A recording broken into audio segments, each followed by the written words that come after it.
จะหักไผดีเอ้ยนั้นงามงามแท้งามมีเสน่ห์งามแท้เด้งามยิ้มก็หวานจับใจสองพวงแก้มเบ่งบานเหมือนดังดอกไม้หน้าหักเคยหน้าเสยสมดอกแก้มนั้นได้แต่คิดคำควรเพ้อลำพันผู้จอมกวนเจ้าสร้างงามงามทั้งน้ำใจน้องนั้นงามเหมือนเอ้ยงามบ่มีผิดได้แต่คิดบ่ฮู้จะตัดสินใจสองน้องเอ้ยสวยงามงามคู่กันไปฮักเอ้ยใหญ่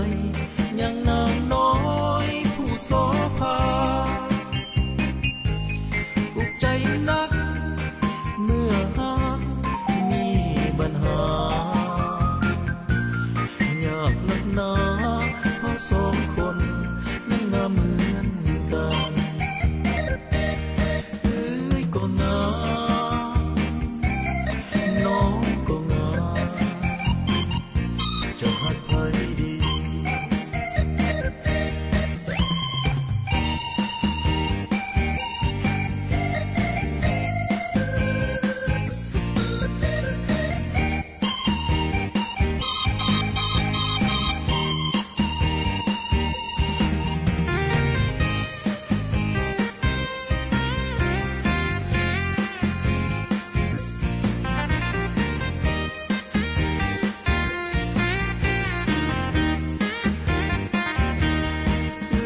ก็งามน้องก็งามจะหักไผดีเอ้ยนั้นงามงามแท้งามมีเสน่ห์งามแท้เด้งามยิ้มก็หวานจับใจ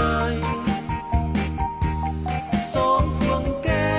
มเบ่งบานเหมือนดังดอกไม้